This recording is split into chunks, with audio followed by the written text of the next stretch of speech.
தானே சொன்னேன் போன வருஷம். இந்த வருஷம் அதிகமாக பக்தியை பற்றி, தேவ பயத்தை பற்றி நாங்கள் பார்க்க போகிறோம். ரொம்ப முக்கியம் பாருங்க, பக்தியை இழந்துடக்கூடாது, தேவ பயத்தை என்றைக்குமே இழந்துடக்கூடாது. அது இல்லாமல் போயிட்டுனா அவ்வளோதான். அப்புறம் நம்ம என்ன செஞ்சாலும் ஒரு பெரிய விஷயமாவே இருக்காது. நான் என்ன சொன்னது போல, இது வெறும் இன்னைக்கு உங்களுக்கு நான் கொடுக்குற ஒரு அறிவுரைன்னு கூட வச்சுக்கலாம். அதனால் நீங்கள் தான் தெளிவாக கேட்கணும். நான் இப்போ உங்களை போட்டு உலுக்கி வார்த்தையை உள்ளுக்கெல்லாம் தள்ளிட்டு இருக்க முடியாது. நல்ல கவனமாக கொஞ்சம் கேளுங்க, நல்ல சீக்கிரமாக முடிச்சிடுறேன். நான் இன்னைக்கு கேட்டேன்னா, உங்ககிட்ட கேட்டேன்னா, போன வருஷத்தோட இந்த வருஷம் அதிகமாக ஜெபிக்கிறீங்களா அப்படின்னு கேட்டேன்னா, எனக்கு தெரிஞ்ச ஒரு 80% இல்லைன்னு தான் சொல்லுவாங்க. ஆக்சுவலாக 5 வருஷத்துக்கு முன்னாடி நீங்கள் ஜெபிச்சதை விட இன்னைக்கு அதிகமாக ஜெபிக்கிறீங்களா? பண்ணுறேன் pastor. This conversation I have நிறைய பேர்கிட்ட இதை நான் பேசிகிட்டு இருக்கும்போது நினச்சேன், இந்த வருஷம் நாங்கள் முதலாவது விஷயம் நாங்கள் எடுக்கிற இது நாங்கள் பண்ணுற ஒப்பந்தம்னு வச்சுப்போம். ஒரு சபையாக நாங்கள் செய்கிற ஒரு ஒப்பந்தம்னு வச்சுப்போம். அதிகமாக நேரம் செலவிட்டு ஜெபிக்க பழகுங்க. சரியா? என்ன சொன்னேன்? அது தயவு செய்து கேட்டுட்டு இப்படியே மறந்துட்டு வீட்டுக்கு போயிடாதீங்க. இது ரொம்ப முக்கியம். நான் எதை சொன்னாலும் ஒரு காரணத்தோடு தான் சொல்லுவேன். நான் இந்தியாவில் உட்கார்ந்துருக்கும்போது ஜெபிச்சுட்டு இருந்த வேலையில் தேவன் என்னோடு பேசி செய்ய சொன்ன இந்த 4 விஷயம் சொன்னார். ஒரு சபையாக இதை செய்யுங்க. உங்களுடைய இன்ஃப்ளூயன்ஸ் என்னது? Influence what is? உங்களுடைய தாக்கத்தை, உங்களுடைய தாக்கத்தை இந்த தேசம் இந்த வருஷம் உணரும். அப்ப நான் யோசிச்சு பார்த்தேன், என்னத்தை நாங்க அப்படி பண்ணிட போறோம்? ஒரு தேசமே நம்ம பக்கம், ஒரு தேசத்துடைய கண்கள் திடீர்னு ஒருத்த மேல உழுகுதுன்னா அப்ப ஏதோ நடக்க போகுதுன்னு அர்த்தம். தேவன் சொன்னது எதையும் செய்யாம இருக்கவே இன்னைக்கு வரைக்கும் சொன்னதை, அப்ப எனக்கு ஒரு பக்கம் பயமாயிருச்சு. என்னது, தேசத்துடைய கண்கள் நம்ம மேல பட்ட அந்த அளவுக்கு இங்க நம்ம உன்னத்தியம் இல்லையா? அதனாலதான் இந்த 4 விஷயத்தை தேவன் செய்ய சொன்னார். முதலாவது, மேக் அ கவனன்ட் டுடே. ஒரு ஒப்பந்தம், ஒரு உடன்படிக்கை ஒண்ணு பண்ணுங்க. இந்த இடத்துல இன்னையில இருந்து நான் ஜெபிக்க, முதலாவது நான் ஜெபிக்க போறேன்னு ஒரு ஒப்பந்தம் பண்ணுங்க. அதுவே பெரிய விஷயம். நிறைய பேர் நம்ம ஜெபிக்க ஒரு தேவை வந்தா மட்டும் ஏசப்பான்னு கூடுவோம். மற்றபடி நமக்கு ஜெபிக்க கூட, அன்னைக்கு ஒருத்தர்கிட்ட ஜெபிக்க சொன்னேன். அவர் பாவம் வேர்த்து விறுவிறுத்து, அப்பதான் எனக்கு விளங்குச்சு அவங்களுக்கு இன்னும் ஜெபிக்க கூட தெரியல. எனக்கு தூக்கி போட்டுருச்சு. என்னடா, நம்ம சபையில் இல்லை, நல்ல வேலைக்கு இங்கேயா இருந்தா நானே மண்டையிலேயே கொட்டி இருந்திருப்பேன். ஒருத்தவங்க அன்னைக்கு பேசிட்டு இருக்கேன், கொஞ்சம் சில மாதங்களுக்கு முன்பாக பேசிட்டு இருந்தேன். எத்தனை வருஷம் சர்ச்சுக்கு வரீங்கன்னா சொன்னாங்க, ஒரு 8 வருஷமோ 10 வருஷமோ சர்ச்சுக்கு வராங்களாம். ஆனா இன்னும் அப்ப சொன்னேன், சரி அப்ப நீங்க ஜெபிங்கலன்னா ஜெபிக்க வர மாட்டேன்னு பாருங்க. ஆமே, என்னோடதான் இருக்கீங்களா? நம்ம இந்த சின்ன சின்ன விஷயங்களை மறந்துடவோ இழந்துடவோ கூடாது. யாக்கோப்னு ஒரு புத்தகம் இருக்குல்ல, அதுல பாருங்க எழுதியிருக்கு, என்னது, James 5. Look at the 16th verse for a minute. 16வது வசனத்தை கொஞ்சம் பாரு.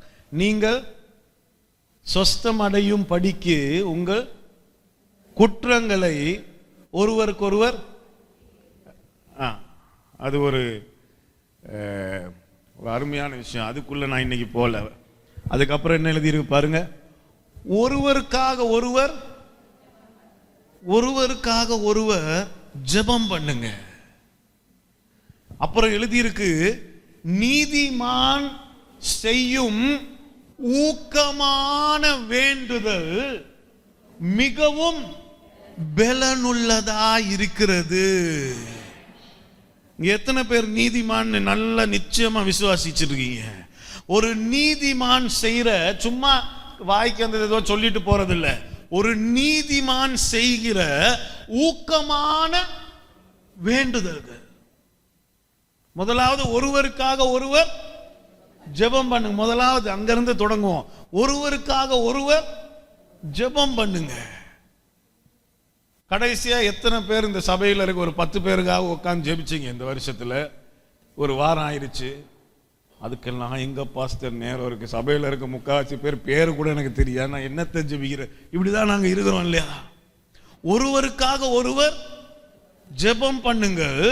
ஒரு நீதிமானின் என்ன எழுதியிருக்கு? ஊக்கமான வேண்டுதலை. அதுல என்ன இருக்குதான்? அதுல பலன். அப்படின்னா என்ன அர்த்தம்? நான் சும்மா வந்து மூக்கல குத்துறதுக்கும், ஒரு அந்த கிட்டார் அங்க பின்னாடி ஒரு கிட்டார் இருக்குல்ல, அந்த கிட்டாரை கொண்டாந்து உங்க மூக்கல குத்துறதுக்கும் நிறைய வித்தியாசம் இருக்கும் இல்ல? விளங்குதா? அப்ப எங்களுக்கு ஒரு எதிரி இருக்கான். எங்களுக்கு ஒரு எதிரி. அவன் திரும்ப கர்ச்சிக்கிற சிங்கத்தை போல யாரை விழுங்கலாம் என்று வகை தேடி சுத்திட்டு இருக்கிறானா. அவனுக்கு கொடுக்கப்பட்டிருக்க பேரு எதிரி. அப்படின்னா உங்களை எதிர்க்கணும். அவனுடைய வேலையே, அவனுடைய ஃபுல் டைம் ஜாப், அவனுக்கு ஒரு முழு நேர வேலை இருக்கு. அது என்ன வேலைனா உங்களை எதிர்க்கிறது. காலையில இருந்து நைட் வரைக்கும் உங்களை எதிர்த்துட்டே இருந்தா போதும் அவனுக்கு, அவ்வளவுதான். ஒரு எதிரி இருக்கானா, அப்ப அவனை நம்ம எந்த பலத்தை வச்சுட்டு, உங்க சொந்த பலத்துல அவனை நீங்க ஏதாவது செய்ய போறீங்களா? எந்த பலத்தை வச்சு அவனை ஜெயிக்க முடியும்? இங்க எழுதியிருக்கு, ஒரு நீதிமான் நீதிமானா இருக்கிறதுல பலன் இல்ல, ஒரு நீதிமான் செய்கிற. அது உங்களுக்கு விளங்கல, அது உங்களுக்கு விளங்கல. நம்ம நிறைய பேர் நினைச்சுக்கிறோம், நம்ம ஒரு நீதிமானா இருந்தா மட்டும், ஒரு நீதிமானா இருக்கிறது மட்டும் பத்தல, ஒரு நீதிமானா இருந்து அந்த நீதிமான் மூலமாக வர ஆழமான வேண்டுதல்கள் இருக்குல்ல, அதுலதான் பலன் இருக்குதான். ஆமென். நீங்க உட்கார்ந்து உங்க ரூம்ல போய் உட்கார்ந்து முட்டிய போட்டு, தேவனே என்னுடைய நான் கையிட்டு செய்கிற இந்த காரியம் வாய்க்கணுமே அப்படின்னு ஒருக்கா நீங்க அதுல என்ன இருக்கா? நம்ம என்ன சின்ன தவறு பண்ணிடுறோம்னா, நான் நீதிமான் அதனால நான் செய்யறதெல்லாம் கட்டாயம் வாய்க்கணும்னு நினைச்சிட்டு இருக்கிறோம். ஆனா ஒரு நீதிமான இருக்கிறவன் செய்யற பலத்துல வேண்டுதல்ல பலன் இருக்குதான். ஆமென். அப்ப ரொம்ப முக்கியம், முதல்ல ஒரு நீதிமான இருக்கிறது. சும்மா ஒருத்தன் செய்யற வேண்டுதல்ல என்ன இல்லை. அதனாலதான் நீதிமான் ஆக்கி இருக்காரு நம்மள. இப்ப நீதிமான் ஆக்கப்பட்டவர்கள் வாயை திறந்து தேவனேன்னு கூப்பிடுற அந்த நேரத்துல பலன். ஆமென். இந்த திட்டங்கள் எல்லாம் இல்லாமல் போகட்டும் நான் சொல்லும் போது அதுல அது என்ன இருக்காது, அது ஒரு பலன் வந்து அடிச்சு தள்ளிடுது. ஜெபத்தை பத்தி நீங்க குறைவா எண்ணிராதீங்க. இல்லாட்டி எனக்கு ஜெபிக்கிறதுக்கு நான் ஒரு பாஸ்டர் வச்சிருக்கேன், அவர் ஜெபிச்சுட்டு இல்லையா இப்ப அப்படிதானே, எனக்கு இந்த பாஸ்டர் எனக்கு ஜெபிங்க, பாஸ்டர் எனக்கு ஜெபிங்கன்னு சொல்லுவீங்க. நானும் நிச்சயமா உங்களுக்காக ஜெபிக்கிறேன். ஜெபிக்கும் போது அற்புதங்கள் நடக்குது. ஆனாலும் வேதம் சொல்லுது, ஒருவருக்கு ஒருவர் ஜெபம் பண்ணுங்க. இன்னைக்கு சும்மா ஒரு 2 பேரோட பேரை தெரியாட்டி கேட்டுட்டு போய் உட்கார்ந்து அவங்களுக்காக அவங்களுடைய வாழ்க்கையை உயர்த்துங்க. ஆண்டவரே, அவங்க மேல உம்முடைய தயவு உண்டாகட்டும், அவங்களுக்கு இருக்கிற கஷ்டங்கள் எல்லாம் நீங்கி போகட்டும், அவங்க ஆசீர்வதிக்கப்பட்டு இருக்கட்டும். ஜெபிங்க. உங்களுடைய வேண்டுதல்ல பலன் இருக்குது. அடுத்த வசனத்துல எழுதி இருக்கு என்ன பாருங்க, எலியா என்பவன். எத்தனை பேருக்கு எலியாவை தெரியும்? எலியாவை தெரியும் இல்ல? பாருங்க, யூதர்கள் கண்களுக்கு தெரிஞ்சதெல்லாம் மோசேவும் எலியா. எலியான்றது ஒரு பெரிய தீர்க்க, அதாவது அவங்க கண்ணில் எலியா வந்து கடவுள் மாதிரி. விளங்குதா? அதனாலதான் அவர் இப்படி சொல்றாரு, எலியா என்பவன் உங்க கண்ணுக்கெல்லாம் கடவுள் மாதிரி இருக்கிறான், ஆனா எலியா என்பவன் நம்மை போல் பாடு உள்ள. இங்க பாடு இல்லாத யாராவது இருக்கீங்களா? அப்படி இருந்தீங்கன்னா தயவு செய்து வந்து என்ன கொஞ்சம் சந்திக்கிறீங்களா? எனக்கு உங்க அறிவுரை எல்லாம் தேவைப்படும். கஷ்டங்கள் இல்லாத வாழ்க்கைய தேவன். அதனாலதான் நான் எப்பவும் சொல்றேன், எங்களுடைய கஷ்டங்களுக்கு நாங்க அதிகமான நேரத்தை கொடுத்துட்டே இருக்கிறோம். எங்களுடைய கஷ்டங்களுக்கு அதிகமான நேரங்களை கொடுத்துட்டு இருக்கிறோம். செய்ய வேண்டிய விஷயங்களுக்கு எங்களுடைய நேரத்தை கொடுக்க மாட்டேன்றோம். நம்ம செய்ய வேண்டிய விஷயங்களுக்கு சரியான நேரத்தை கொடுத்தோம்னா கஷ்டங்களுக்கு நேரம் கொடுக்க வேண்டிய அவசியம் இல்லாம போயிடும். விளங்குதான் நான் சொல்றது? எலியாவும் நம்மை போல பாடுள்ள மனுஷனா இருந்தும் மழை பெய்யாத படிக்கு கருத்தாய் ஜெபம் பண்ணினான். அப்பொழுது 3 வருஷமும் 6 மாதமும் பூமியின் மேல் மழை. மறுபடியும் ஜெபம் பண்ணினான். அப்பொழுது வானம் மழையை பொழிந்து பூமி தன் பலனை தந்தது. உங்களில் ஒருவன், சரி அது இப்ப வேற எங்கேயோ போறாரு. ஆனா அவர் என்ன சொல்ல வர்றாரு பாருங்க, நீ அப்படி பயங்கரமா பார்த்துட்டு இருக்கிற அந்த எலியாவும் உன்னை போல ஒரு பாடுள்ள மனுஷன். அந்த பாடுள்ள மனுஷன் வாயை திறந்து ஒரு வேண்டுதல் பண்ணுனா அந்த ஒரு வேண்டுதல்ல 3 வருஷம். என்ன சொல்ல வராருன்னா, நீனும் அவனை போலவே உன்னுடைய வேண்டுதல்களை நீ. விளங்குதா? இதுல எலியா ஸ்பெஷல் இல்ல, அதுதான் சொல்ல வராங்க. எலியான்றது ஒரு ஸ்பெஷலான, அவனும் உன்னை போல ஒரு பாடுள்ள மனுஷன். அவனுக்கும் உனக்கும் என்ன வித்தியாசம்?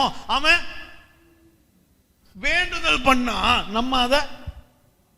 நம்ம வெறும் கஷ்டம் வந்தா மட்டும் இயேசுவே இந்த கஷ்டத்துல இருந்து என்ன காப்பாத்துங்கன்னு ஓடிடுவோம். அவ்வளவுதான் நம்ம ஜெபம். ஆமென். ஒரு பொருத்தனை பண்றீங்களா? இன்னைக்கு நான் நிச்சயமா ஒவ்வொரு நாளும் உட்கார்ந்து ஜெபிக்க போறேன், வேண்டுதல் பண்ண போறேன். என்னப்பா எதுக்கு பாஸ்டர் வேண்டுதல்? ஒண்ணும் இல்லைன்னா இந்த சபைக்காக ஜெபிங்க. இந்த சபை பெருகட்டும், பெருக்கத்தின் கிருபை வரட்டும். எல்லாரும் இந்த சபையில இருக்க எல்லாரும் மேலும் பெருக்கத்தின் அப்படி ஒரு கிருபை இருக்கான்னு முழிச்சிருக்கீங்கல்ல சிலர். பாருங்க, தேவன் உலகத்துல பெருக்கத்தை உண்டு பண்றேன்னு சொல்லியிருக்காரா இல்லையா? நான் பெருக்கத்தை உண்டு பண்றேன்னு சொல்லியிருக்கேன். எப்படி உண்டு பண்றாரு? எப்படி உண்டு பண்றாரு? அவரா பண்றாரா? உங்களும் என்னையும் வச்சுதான். ஆமாவா இல்லையா? அப்ப அது நடக்கணும்னா அதுக்கு ஒரு கிருபை இருக்கு பாருங்க. அந்த கிருபையை பெற்றுக்கிறவன் எல்லாம் பெருக்க தொடங்கிடுறான். ஆமென். சரி, அது இல்ல இப்ப நம்ம டாபிக். ஆனா ஜெபிங்க. என்ன ஜெபிக்கிறீங்க? ஆண்டவரே பெருக்கத்தை உண்டு பண்ணுங்க, இல்லாதவர்கள் எல்லாம் நிறைவடையட்டும், இல்லாதவர்கள் எல்லாம் பெற்றுக்கொள்ளட்டும். ஜெபிங்க. ஆமென். ஜெபிக்க தொடங்குங்க, ஜெபிக்க பழகுங்க. நீங்க எவ்வளவுக்கு ஜெபிக்கிறீங்களோ அவ்வளவுக்கு பார்க்க தான் போறீங்க. எலியா பார்த்தானா இல்லையா? ஆமென். சரி, ரெண்டாவது என்ன? முதல் விஷயம் என்ன சொல்றேன் உங்ககிட்ட? இந்த வருஷம் செய்ய சொல்லி ஜெபம் பண்ணுங்க. ரெண்டாவது விஷயம், லூக்கா 15 தேவன் ஒரு உவமையை சொல்றாரு பாருங்க. என்னோட தான் இருக்கீங்களா? ஆமென். இந்த குழந்தை கொஞ்சம் அந்த பக்கம் கொண்டு வச்சுங்க. கவனிக்கிறீங்களா? லூக்கா 15 ஒரு சின்ன இல்ல, ரொம்ப முக்கியமான ஒரு உவமைய தேவன் சொல்றாரு. இந்த உவமையில 15வது அதிகாரத்தில் 8வது வசனம், அதை மட்டும் முதல்ல அதை வாசிச்சுட்டு நான் தொடங்குறேன். அன்றியும் ஒரு ஸ்திரீ 10 வெள்ளிக்காசுன்றது, ஒரு வெள்ளிக்காசுன்றது ஒரு மாசத்து சம்பளம்னு சொல்றாங்க. அப்ப அது அவளுடைய சேவிங்ஸ், அவளுடைய ட்ரெஷர், அவ வச்சிருந்த ட்ரெஷர் அது. ஒரு ஸ்திரீ 10 வெள்ளிக்காசை உடையவளாய் இருந்து அதில் ஒரு வெள்ளிக்காசு காணாமல் போனோன்னு அவ என்ன பண்ணா சொல்லுங்க? அங்கே நின்றுவோம். காணாம போயிருச்சு. முதல்ல என்ன பண்ணணும்?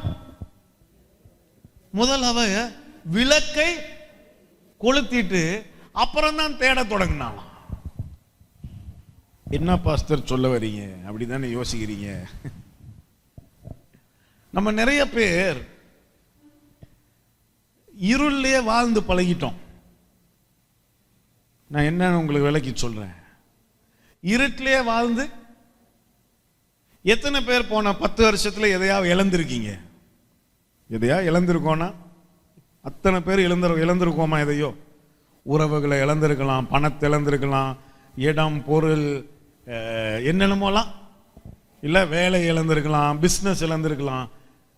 ஆனா ஏதாவது தொலைச்சிட்டோம்னா திரும்பவும் நம்ம எப்படி அதை செய்வோமோ அப்படியே தான் அதை திரும்ப மீட்டெடுக்க பார்ப்போம். பாருங்க, நான் பேசுற விளங்குதா?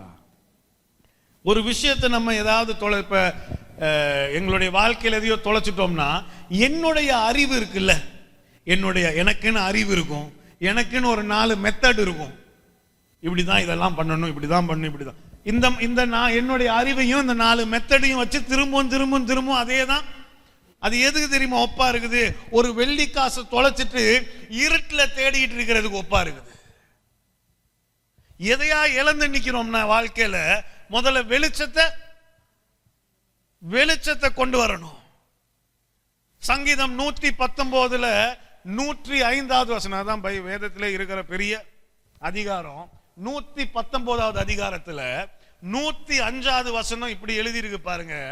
ரொம்ப அழகான வசனம். என்ன சொல்லுது பாருங்க?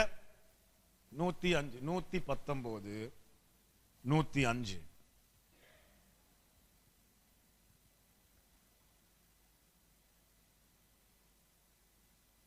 உம்முடைய வசனம் என்னோட தான் இருக்கீங்களா?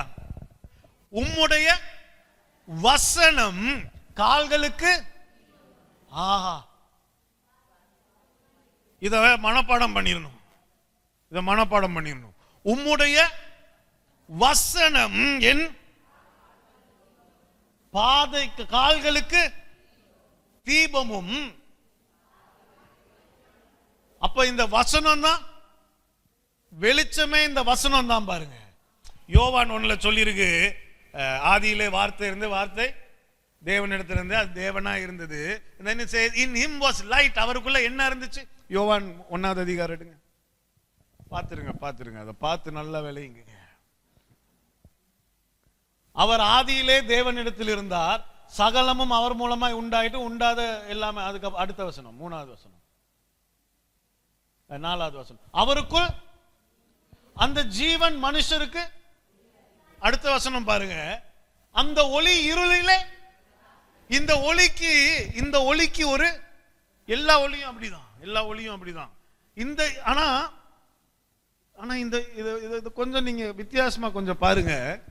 இந்த ஒளி இருளிலே, இருளானது அதை பற்றி கொள்ள. No darkness. இருளாலே இந்த வெளிச்சத்தை, இந்த வெளிச்சம் தான் என்னுடைய கால்களுக்கு, என்னுடைய பாதைக்கு வெளிச்சம். பாதைனா நான் போக வேண்டிய தூரம் எவ்வளவோ இருக்கு, அந்த முழு பாதைக்கும் அதுதான் வெளிச்சம். அடுத்த படியை நான் எப்படி வைக்கணும்னு காட்டுறதுக்கு விளக்கும் அதுதான். விளங்குதா? நம்ம நிறைய பேர் வாழ்க்கையில நிறைய விஷயங்களை தொலைஞ்சிட்டு எங்களுக்கு தெரிஞ்சதை வச்சு அதை மீட்டெடுத்து அதை சரிப்படுத்தி அப்படி வாழ்ந்துடலான்னு இருட்டிலே வாழ்ந்துட்டு இருக்கோம். ஆனா உங்களுடைய இன்னைக்கு ஒப்பு கொடுங்க. சொல்லுங்க, இன்று முதல் இந்த வார்த்தை என்னை வழி நடத்த நான் என்னை விட்டு கொடுக்கிறேன். வார்த்தைன்றது நான் இப்ப நீங்க வேதத்துல இருந்து கேட்கிற வெளிப்பாடா இருக்கலாம், இல்ல யாரு மூலமாவது கேட்கிற தீர்க்க தரிசனமா இருக்கலாம். அந்த வார்த்தை உங்க பாதைக்கு வெளிச்சமும் கால்களுக்கு தீபமுமா மாறிடுது. நீங்க இருட்டுல எதையும் தொலைச்சு தேடிட்டு இருக்கணும் இல்லை. அப்படின்னா இந்த வார்த்தை நேத்து வரைக்கும் நீங்க ஒரு விஷயத்தை ஒரு மாதிரி செஞ்சிட்டு இருந்திருப்பீங்க. இந்த வார்த்தை இன்னைக்கு வந்து சொல்லும், அதை அப்படி இல்ல இப்படி செய்யணும். அதுக்கு நீங்க உங்களை முழுசா ஒப்பு கொடுத்து ஒவ்வொரு நாளும் அதுக்கு இந்த வார்த்தையை தேட தொடங்குனீங்கன்னா உங்க பாதைக்கு வெளிச்சம். எங்கேயும் தடுக்கி விழுந்து தடுமாறாம உங்க பாட்டுக்கு ஓடிட்டே இருக்கலாம் பாருங்க. நான் கோயம்புத்தூர்ல இருந்தேன், மாலுக்கு போயிருந்தோம். சும்மா கொஞ்சம் பயங்கர சேல் அங்க. நான் என் மனைவிட்ட சொல்லிட்டு இருந்தேன், இந்த மாதிரி ஒரு விஷயம் நான் இந்த ஊர்லலாம் பார்த்ததே, அப்படி ஒரு சேலை நான் பார்த்தது கிடையாது. எல்லா கடைக்குள்ளேயும் போனால் 50% ஆஃப். அப்போ சரின்னு ஷாப்பிங் கிளம்பிட்டோம். கிளம்பி நம்ம பாட்டுக்கு மாலில் சுற்றிட்டு இருக்கும்போது திடீர்னு ஒரு அம்மாவும் மகனும் வந்து பாஸ்டர்னு, எனக்கு வேற என்னடா இது மாலில் வச்சு கதறிக்கிட்டு இருக்காங்களேன்னு பார்த்துட்டு பார்த்தோன்னே யாருன்னு விளங்கிருச்சு. 3 வருஷத்துக்கு முன்னாடி நான் போயிருந்தப்போ ஒரு கூட்டத்தில் ஒரு பையன் இருந்தான். அந்த பையனை பார்க்கும்போது உங்கள் மக மாதிரி, உங்கள் மகளை நான் முறை பார்க்கும்போது அவள் இந்த மாதிரி தான் நார்மலாக உடுத்திட்டு வந்திருந்தா. ஆனால் அவளை நான் ஒரு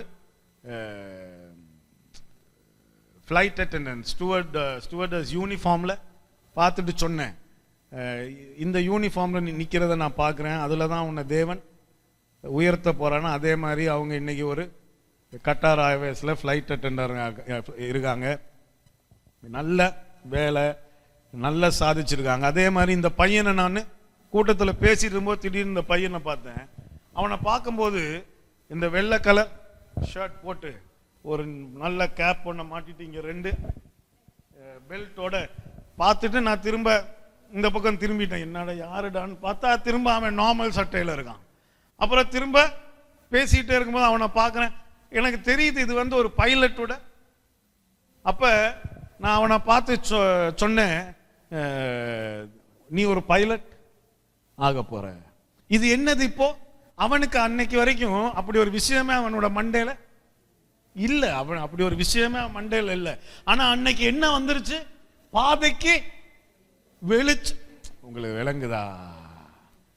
அவனா சுயமா அவன் பலத்துல பண்ணியிருந்தா அவன் பக்கத்து வீட்டுல ஒருத்தன் பிஎஸ்சி ஏதாவது படிச்சிருப்பான், அங்க போயிருப்பான். இல்ல அவங்க மாமா சொன்னதை கேட்டு ஏதாவது பண்ண போயிருப்பான். ஆனா அன்னைக்கு வார்த்தை வந்து சொல்லுது, நான் உன்னை உருவாக்கும் போதே உனக்கு ஒரு திட்டத்தை வச்சிருக்கேன், அந்த திட்டத்தின் படி நீ இதை பண்ணனா இப்படி ஆயிரலாம். உன்னுடைய பாதைக்கு வெளிச்சத்துக்காக நான் ஒரு மனுஷன் அனுப்ப போறேன். அந்த மனுஷன் வந்து லைட்டை கொஞ்சம் போட்டுவிட போறாரு, உனக்கு வழி தெரிஞ்சிடும், அப்புறம் நீ அதுல ஓடு. அவன் வந்து அன்னைக்கு சொல்றான், போட்டோ எடுத்து போன்ல இதை பாருங்க.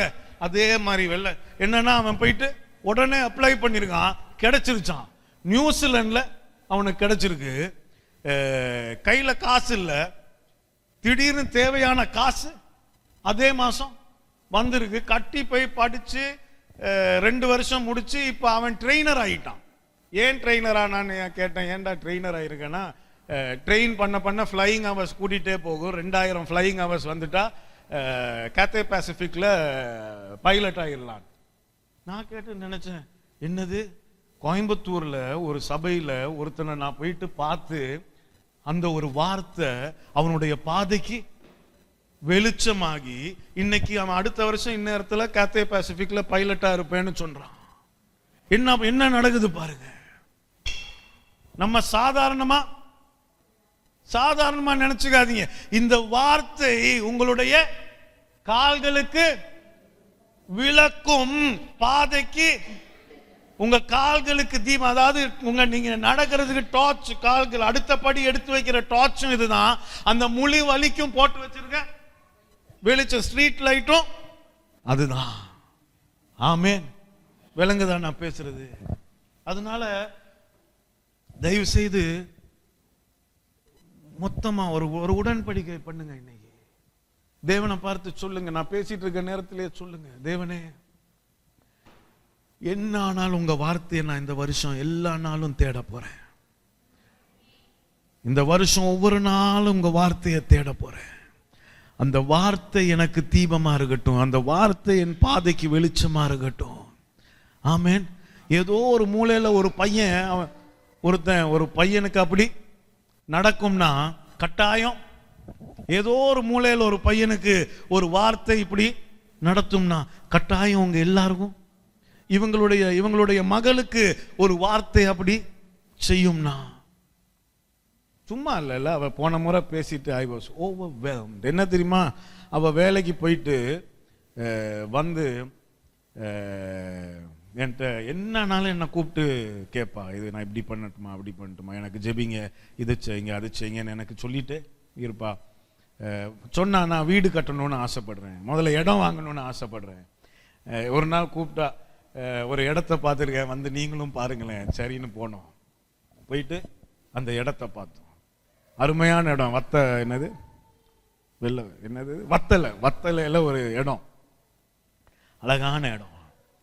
அப்புறம் திடீர்னு அதில் ஒரு வீட்டை கட்ட அவளே உட்காந்து பிளான் போட்டு, அவளே பிளான் எல்லாம் போட்டு எனக்கு இப்படி தான் வீடு வேணும், அழகான ஒரு வீட்டை கட்டினாங்க.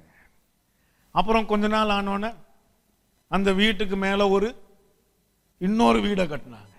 பெரிய வீடு இல்லை, நல்ல பெரிய வீடு தான், நல்ல தாராளமாக அழகா கட்டணுன்னா அவளுக்கு இந்த முறை நான் சந்திச்சு பேசிட்டு இருக்கும்போது கேட்டேன், கடன் எல்லாம் என்ன ஒரு லோன் எடுத்தாங்க, எல்லாம் கட்டி முடிச்சிட்டேன். எனக்கு கேட்டுட்டு என்னது எல்லாம் கட்டி முடிச்சு 2 வீட்டு இடத்தையும் வாங்கி 2 வீட்டையும் கட்டி கடனையும் கட்டி, ஹவ், எப்படி? முதல்ல கொஞ்சம் யோசிங்க, இது எப்படி ஆனுச்சு? அவளுடைய பலமா, அவளுக்கு இருந்த மெத்தடா, இல்ல அவளுக்கு இருந்த இல்ல ஒரு வார்த்தை ஒரு நாள் வந்து அவன் மேல விழுந்தது. அந்த வார்த்தை அதுக்கப்புறம் காலுக்கு தீபமும் பாதைக்கு வெளிச்சமுமா மாறிடுச்சு. அவளுக்கு இந்த பாதை சரியா தெரிய தொடங்கிருச்சு, ஓட தொடங்கிட்டா. அதுல அவ பாட்டு ஓடிட்டு இருக்கா, மிச்சதெல்லாம் அவளை சுத்தி வளர்ந்துட்டு. இதுதான் உங்களுக்கும் சாட்சி, நிறைய பேருக்கு இதே சாட்சி தான். வார்த்தை வார்த்தை வார்த்தை. நானும் அதே தான் சொல்லுவேன். இந்த வார்த்தை ஒவ்வொரு முறை என்ன பிரச்சனை இருந்தாலும் முதல்ல நான் வார்த்தையை தான் போய் உட்கார்ந்து சொல்லுவேன். தேவனே என்னோட பேசுங்க. தப்புன்னு ஒரு வார்த்தை வரும், அந்த வார்த்தையின் படி செஞ்சிருக்கேன். இன்னைக்கு வரைக்கும் 100% ரிசல்ட், 100% அதுக்கு ரிசல்ட். இதே நான் சொல்றேன், நிறைய நேரம் அவசரத்துல என் பலத்துல போயிட்டு நான் சில விஷயங்களை 100% ஃபெயிலியரா தான் இருக்கு. ஆமென். ஒரு தேவனோட ஒரு ஒப்பந்தம் பண்ணுங்க, இந்த வருஷம் ஃபுல்லா உங்களுடைய வார்த்தை என்னை நடத்த நான் என்னை விட்டு கொடுக்குறேன். எல்லாமா இருந்தாலும் உங்க வார்த்தையை நான் தேடுறேன். அதுக்கு எல்லாத்துக்கும் மேல முக்கியம், அவரை பார்த்து சொல்லுங்க, நீங்க பேசுறத கேட்டு அதன்படி செய்ய நான் ரெடி. அதுதான் முக்கியம். பாருங்க, தேவன் பேசணும். அவர் ஏன் தெரியுமா நிறைய நேரம் அவர் பேசுறது ஏன் தெரியுமா கேட்க மாட்டேங்குது? அவர் பேசி நாங்க தான் எதையும் செய்யறது இல்லையே. விளங்குதா? அவர் பேசுறத செய்யற ஒரு கூட்டமா இருந்தோ அவர் பேசிட்டே. ஆமென். அவர் பேசுறத கேட்கணுமா? அவரை பார்த்து சொல்லுங்க, பேசுங்க, நீங்க சொல்றது எல்லாத்தையும் நான் கரெக்டா பண்றேன். வார்த்தைக்கு உங்களை விட்டு கொடுத்து பாருங்க. இந்த வருஷத்துல வார்த்தை உங்கள் கால்களுக்கு. ஆமென், ஆமென். நேரம் கொஞ்சம் இருக்கு. 3வது விஷயத்தை சொல்லிரட்டுமா? 3வது விஷயம்,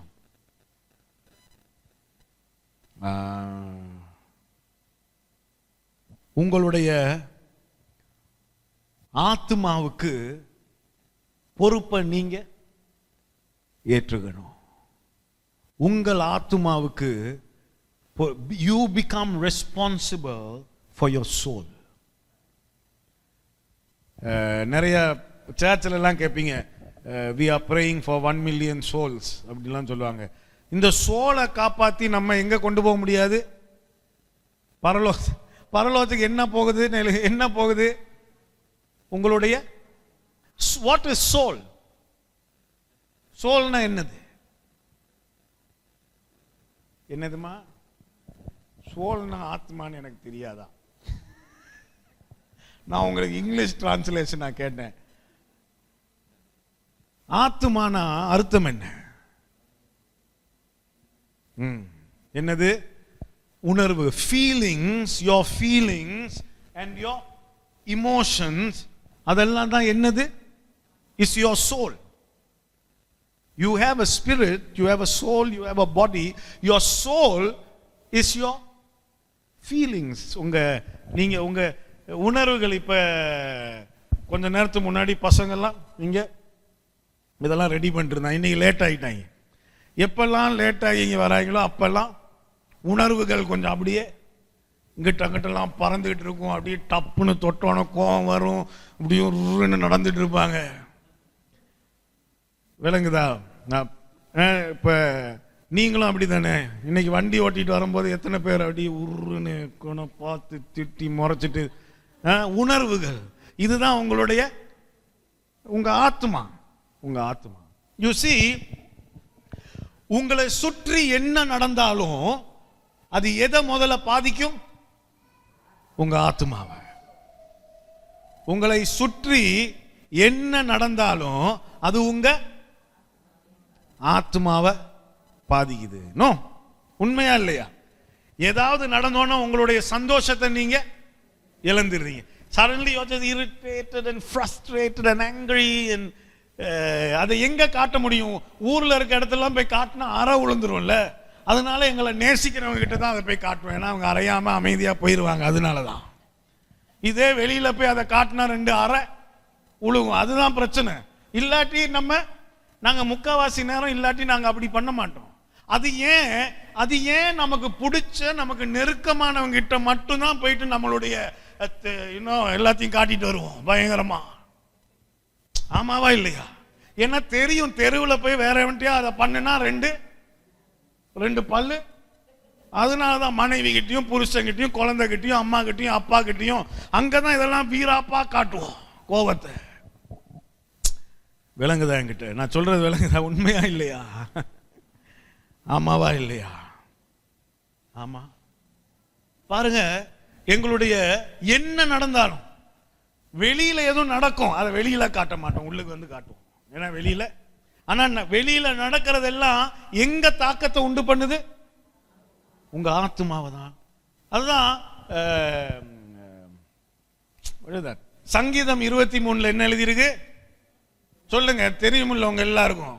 கர்த்தரன் மேய்ப்பராய் இருக்கிறார், நான் அவர் என்னை, அப்புறம் அவர் என் ஆத்மாவை. அப்படின்னா என்ன அர்த்தம்? உங்க ஆத்மாவுக்கு என்ன தேவைப்படுது? தேற்றல் தேவைப்படுது. உங்க ஆத்மாவுக்கு என்ன தேவை? அங்க என்ன எழுதியிருக்கு? அவர் என் ஆத்மாவை.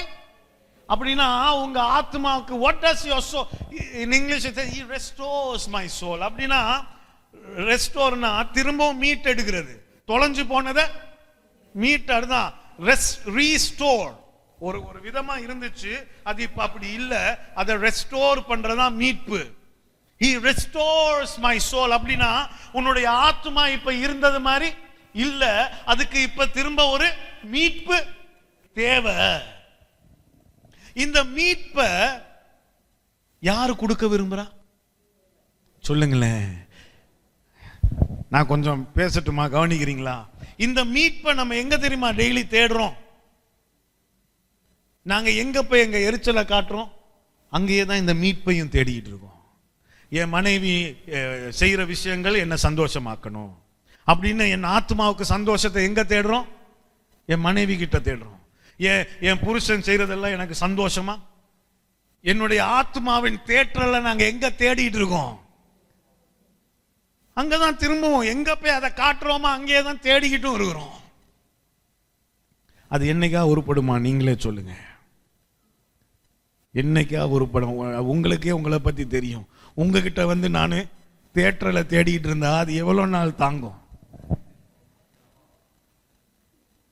விளங்குதா உங்களுக்கு நான் பேசுறது?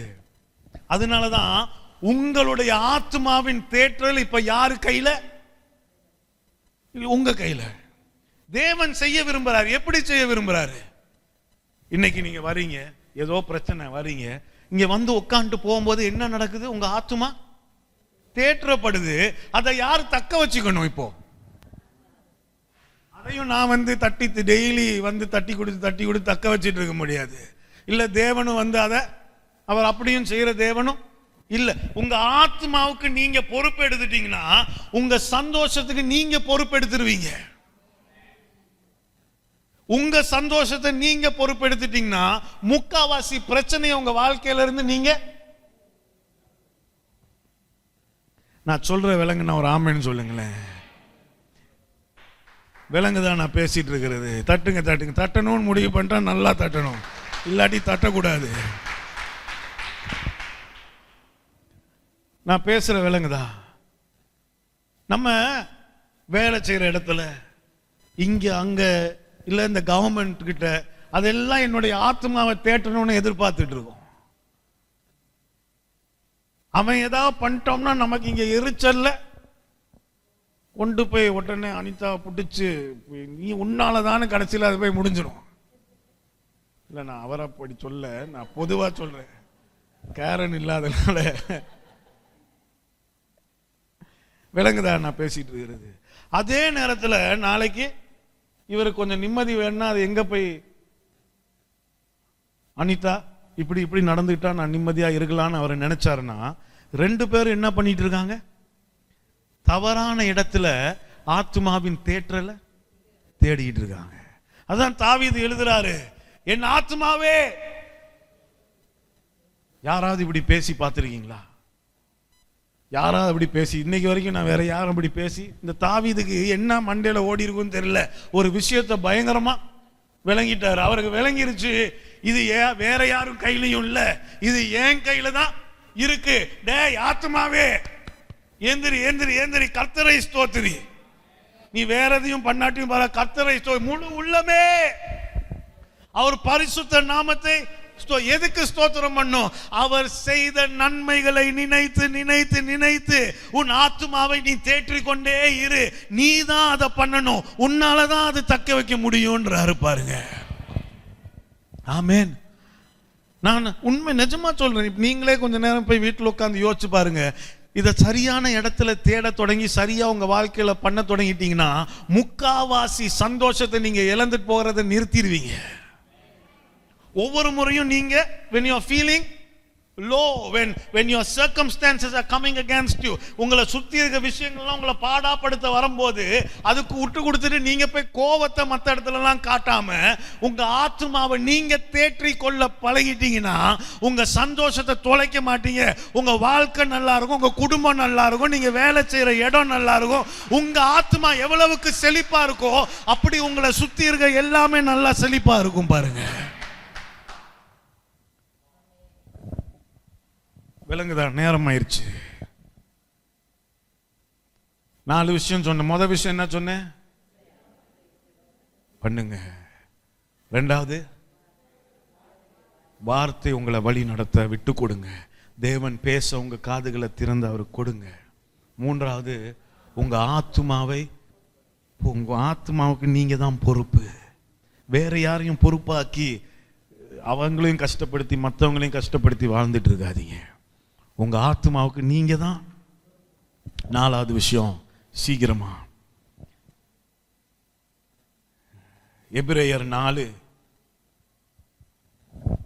முதலாவது வசனம் எடுங்க. எபிரேயர் 4. நான் முடிச்சிட்டேன். அடுத்த வாரம் இதில் தான் பேச போறேன். அதனால இன்னைக்கு அதை தொடங்கிட்டு நான் விட்டுறேன். என்ன எழுதியிருக்கு? ஆனபடியினாலே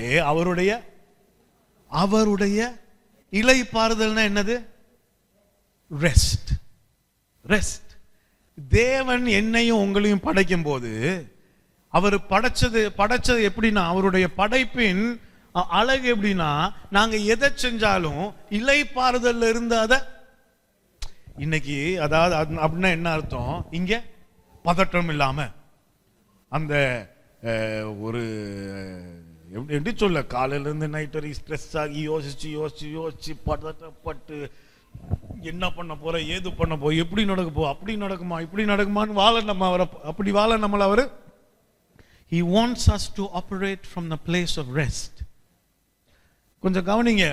ஆனபடியினாலே அவருடைய இளைப்பாறுதலில் பிரவேசிப்பதற்கு ஏதுவான வாக்கு தத்தம் நமக்கு உண்டாயிருக்க, உங்களில் ஒருவன் அதை அடையாமல் பின்வாங்கி போனவனாக காணப்படாத படிக்கு பயந்துருங்க. ரெண்டாவது முறை இது. ஒரு இடத்துல பயப்பட சொல்ற, இங்கேயும் பயப்பட. என்னது பயப்படணுமா? என்ன பயப்படணுமா? இளைப்பாறுதல்ல நம்ம இல்லாம போயிருவோம், அது பயப்படுன்றாங்க. அப்புறம் என்ன எழுதிருக்கு? ஏனெனில், 2வது வசனம் கவனிக்கிறீங்களா? என்னோட தான் இருக்கீங்களா? ஏனெனில் சுவிசேஷம் அவர்களுக்கு, ஒரு ஆமென் சொல்லுங்க. அவர்களுக்குனா யாருக்கு? இஸ்ரவேல் ஜனத்துக்கு. மோசே மூலமா வந்தாங்கல்ல, இவர் சொல்றாரு சுவிசேஷம் அவர்களுக்கு அறிவிக்கப்பட்டது போல நமக்கும், அவங்களுக்கும் அறிவிக்கப்பட்டது, நமக்கும் அறிவிக்கப்பட்டது. கேட்டவர்கள் விசுவாசம் இல்லாமல் கேட்டபடியினால் அவர்கள் கேட்ட வசனம் அவர்களுக்கு, அதனால அவர்கள் இளைப்பாறுதலுக்கு போக என்ன இல்ல? என்ன இல்ல? சத்தமா சொல்லுங்க. என்ன இல்ல? அதனால என்னத்தை இழந்துடுறோம்?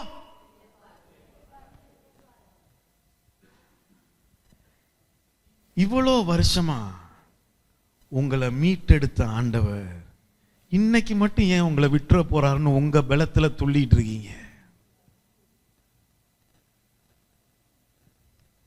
யாராவது பதில் சொல்லுங்களேன். பாபக்யூ தொடங்கிருச்சாங்க. இத்தனை வருஷமா உங்களை ஏந்தி சுமந்து வந்தவர் இன்னைக்கு மட்டும் ஏன் உங்களை தூக்கி வீசிட போறாரு? இவ்வளவு பிரச்சனைகளை உங்களுக்கு சரிப்படுத்தி கொடுத்தாரே, இந்த பிரச்சனையில மட்டும் ஏன் உங்களுக்கு அதை செய்ய மாட்டாரு? உங்களுக்கு நினைச்ச மாதிரி முடிவுகள் இல்லாட்டியும் எல்லா முடிவுகளும் நல்லா தான் இருந்துச்சு, இதுல மட்டும் ஏன் அது நல்லா இல்லாம போயிட போகுது? நான் இழந்துடக்கூடாதுன்னு புடிச்சு இழுத்துக்கிட்டு இருக்க சிலவற்றை அவரே இலக்க பண்ணுனா என்ன? அது நல்லதுதான் எனக்குன்னு ஏன் இன்னைக்கு வரைக்கும் எனக்கு யோசிக்க வர மாட்டேங்குது? விளங்குனவர் ஆமென் சொல்லியிருக்கணுமே. எங்க பிரச்சனை என்ன தெரியுமா? சுவிசேஷத்தை கேட்கிறோம். சுவிசேஷம்னா என்னது? நல்ல நல்ல செய்தியை தான் கேட்கிறோம். என்னைக்கா வந்து கெட்டதா ஏதாவது கேட்டு போறீங்களா? பயந்துட்டு போறீங்களா? நல்ல செய்தியை கேட்கிறோம். அதோட ஆனா எதை என்ன இல்லாம போயிருது? கேட்கும் போது என்ன வரணுமா?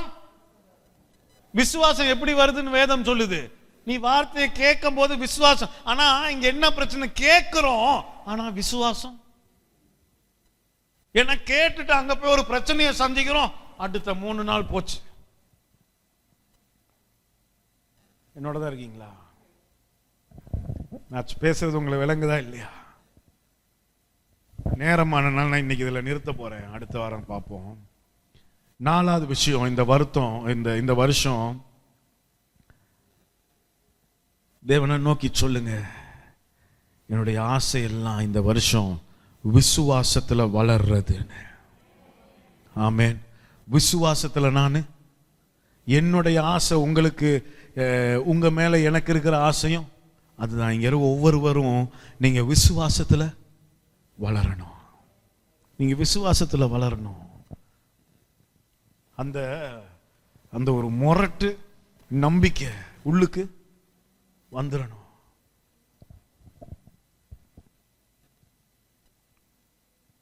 ஒரு நாள் சின்ன ஒரு பிரச்சனை ஆயிருச்சு, ரொம்ப வருஷத்துக்கு முன்னாடி. அந்த நேரத்தில் நான் தரையில் இருக்கேன், ஒருத்தன் கத்தியை பிடிச்சிட்டு என் மேலே நிற்கிறான். அந்த கத்தி இங்கே இந்த என்னுடைய இந்த கண்ணில் இருக்க, கண் என்ன புருவமா இது, கண் இதை மை ஐலாஷஸ், அந்த கத்தி இங்கே தொடுறது எனக்கு. இன்னொரு செகண்டில் அவன் அந்த கோவத்தில் நினைக்கிறான், உள்ளுக்கு சொருக போகிறேன்னு. அந்த நேரத்தில் கூட இன்னைக்கு நான் யோசித்து பார்க்கும்போது எனக்கு ரொம்ப சிரிப்பாக இருக்கும். அந்த நேரத்தில் கூட எனக்கு என்ன தெரியுமா தோணுச்சு? இது என்னுடைய பெருமைக்காக சொல்லலை. அந்த நேரத்தில் கூட எனக்கு தோணுனதெல்லாம் பயம் இல்லை. ஐயோ செத்துருவோமான்னு பயம் கொஞ்சம் கூட. அந்த நேரத்தில் கூட தோணுச்சு, நம்ம இன்னும் செஞ்சு முடிக்க வேண்டிய நிறைய பாக்கி இருக்கு. இவ்வளவு சீக்கிரம் போக வாய்ப்பு இல்லையே. அந்த மூளை அப்படி பழகிருச்சு. ஏன்? இயேசுவை விட்டா வேற வழியே இல்லைன்னு தெரிஞ்சனால. அடாவடித்தனெல்லாம் பண்ணிருந்தோம். ஆனாலும் நைட்டுக்கு போய் டான்னு இயேசு விட்ட இப்ப மாதிரி கிடையாது. அப்ப பயங்கர அலும்பு. அப்படி ஒரு பட்ட ஒரு நாள்ல தான் இது நடக்குது. அன்னைக்கு கூட நான் இன்னைக்கு யோசிச்சு பார்க்கிறேன். நான் தேவனை இயேசுன்ற ஒரு தேவன் இருக்காரு. அவரு கட்டாயம் என்னை காப்பாத்துவாருன்னு நான் என்னைக்கு விளங்குனேனோ அன்னைக்கு என்ன போயிருச்சு? என்னை விட்டு பயம் போயிருச்சு. என்னுடைய கேள்வி இன்னைக்கு உங்களை பார்த்து, பயம் இன்னும் போகலன்னா அப்ப என்ன பிரச்சனை? என்னத்தை காணோம்? பயம் இல்லாம போனோன்னு பேதுரு முதல்ல என்னத்தை செய்யறான்? பயம் இல்லாம போனோன்னு முதல்ல ஏறி அதே பயம் வந்தோன்னு உள்ளுக்கு மூழ்கிறான். அப்ப என்னத்தை காணோம்? ஆமென். விசுவாசத்தை காணாதனாலதான் இன்னும் நம்ம அந்த இளைப்பாறுதல்ல. இளைப்பாறுதல்னா என்ன? ஒரு பயம் இல்லை, ஒரு யோசனை இல்லை, நான் எதுவும் பண்ணல, அமைதியா இருக்கிறேன். என்ன வேற எதுவும் இல்லைன்னா இழுத்து போட்டிட்டு என்னோட முக்கியமான கவுன்சிலே அதுதான்.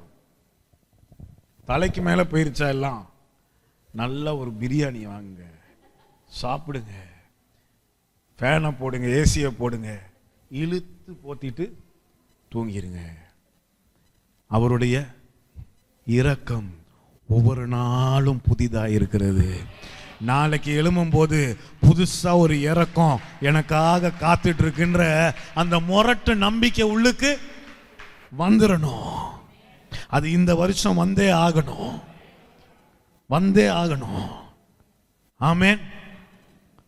இந்த வருஷம் இதை நம்ம சரியா செய்ய தொடங்கிட்டோம்னா தேவன் சொல்றாரு, இந்த தேசத்தின் கண்கள் உன் மேல திரும்ப போகுதுன்னு. அது என்னது எப்படி இருக்கும்னு எனக்கு நிஜமாலும் தெரியல. ஏன்னா அதுல எனக்கு ஒரு விளக்கம் கிடைக்கல. எனக்கு தெரிஞ்சதெல்லாம் ஒண்ணுதான், தேவன் நம்மளை வச்சு ஏதோ பெருசா பிளான் போட்டுட்டு இருக்கிறாரு. நம்ம பாட்டுக்கு வந்து டெய்லி சபைக்கு வந்து போயிட்டு இருக்கிறோம். அவர் நம்மளை வச்சு ஏதோ பெருசா அதை செய்ய வேண்டிய நேரம் வந்துருச்சுன்னு நினைக்கிறேன். அதான் சொல்றாரு, இதை நாளையும் நீங்க கட்டாயம் இப்ப செய்யுங்க, தேசத்துடைய கண்களை உங்க பக்கம் திருப்ப போறேன்னு. அது ஒரு பக்கம் கேட்கும் போது இப்படி புல் அறியுது, இன்னொரு பக்கம் லைட்டா நம்மளை வச்சு என்ன செய்ய போறாரு, ஒரு எக்ஸைட்மெண்ட், ஒரு. ஆனா இந்த வருஷம் ரொம்ப முக்கியமான ஒரு வருஷமா இருக்க போது பாருங்க. ஆமென். நான் ஏற்கனவே பேசினேன், தேவனுடைய தயவு உங்க வாழ்க்கையில நீங்க கட்டாயமா, அதுதான் இதெல்லாம். அதுதான் எப்ப தயவு தேவை? தயவே இல்லாத சூழ்நிலையில் தானே தயவு தேவை. நிறைய நேரம் அப்படிதான் நம்ம உருண்டு பிறண்டு இங்க வரையும் வந்துட்டோம். ஆனா இனிமே அப்படி இருக்க போறது இல்லை. ஆமென்.